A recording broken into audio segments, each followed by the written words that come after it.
Hello everyone, we are the delegates from Indonesia. I'm Dennis and this is Joseph and Ben. And this is our call to action reflection video. First of all, we want to be honest with you guys. To be honest, at first we didn't even know about this video until we had the assignment to make this call to action reflection video.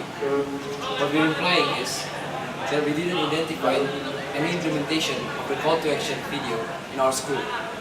However, we do think that the 2016 delegates have done a great job with the video. There are some very creative ideas, but further implementation in our community need to consider our own circumstances, and of course, it goes for other regions too.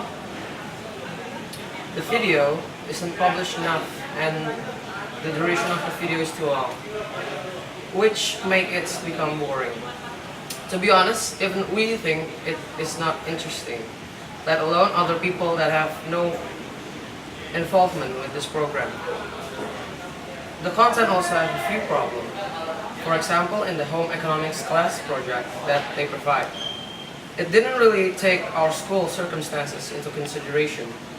We have so many school activities that we are too busy to schedule our own academic and personal life. We couldn't really add a home economic class, or like the public health class they discussed in the health seminar. So yeah, in conclusion, you could kind of say that the call to action video kind of failed in its implementation. However, we think that it's very normal. I mean, it's not like we can do any better. It's just very hard to provide a solution for a global problem because every problem has its own complicated situation. We need to consider that each country has its own different backgrounds, that they need to consider their own problem, and so we need to develop different solutions for those different problems. Okay everyone, right now we are going to introduce our typical modern main meal in Indonesia. And so to introduce the meal, we are just going to go straight to the street. Okay, let's go.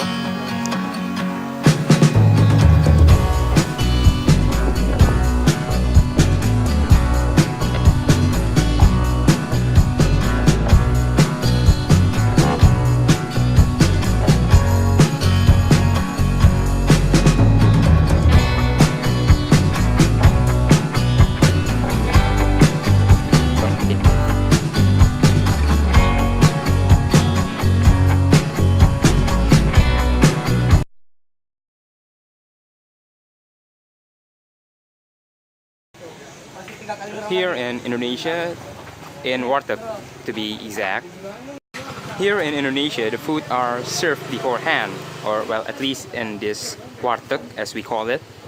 And so I'm going to choose my food.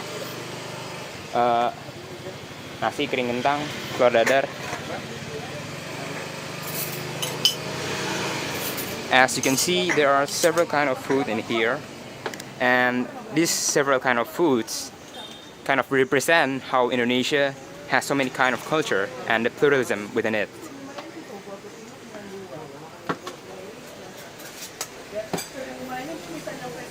Dadar, kasih kuah. Kerang ada? Kerangnya kosong.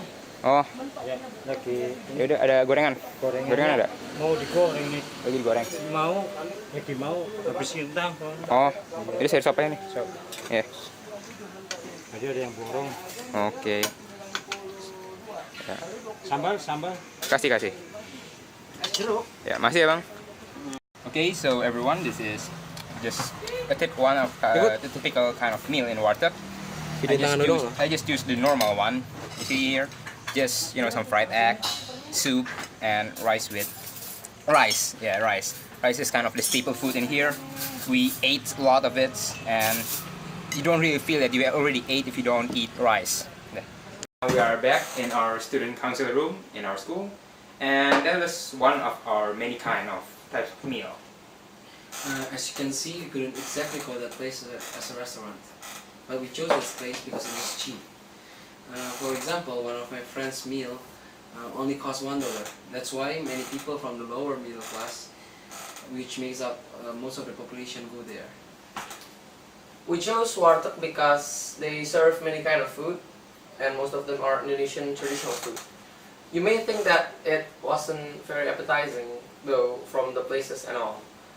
We do have more appetizing and unique traditional foods such as soto, bakso, and ketoprak, but we don't have time to introduce it all. For the future, however, we imagine that most of the food will come from industrial processes, like in food and fast food restaurant. That is because of the practicality. The little time it takes to cook pre-made food like chicken nugget.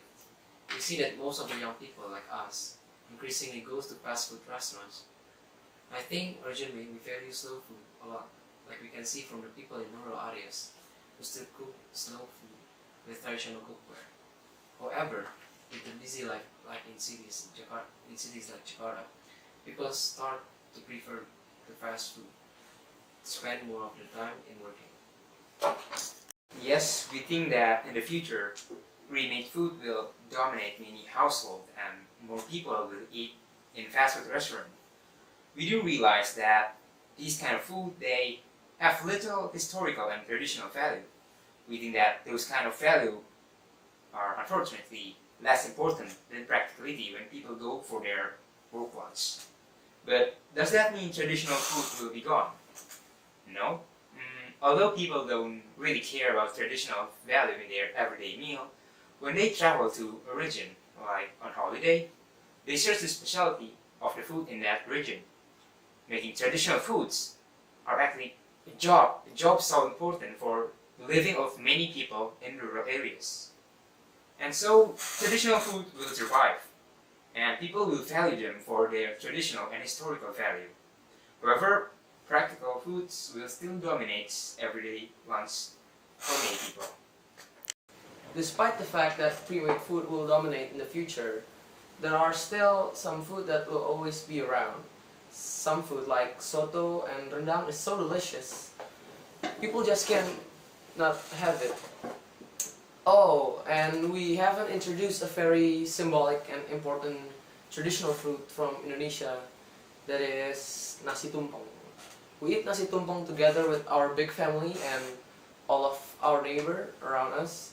Nasi tumpeng is a special traditional food that we consume every time we celebrate something important, especially in Indonesia when the selamatan ceremony. Nasi tumpeng is yellow rice with the shape of cone with many side dish around it, like tempe goreng, perkedel, and lots of other stuff. This traditional food shows that solidarity and togetherness is really important in our society.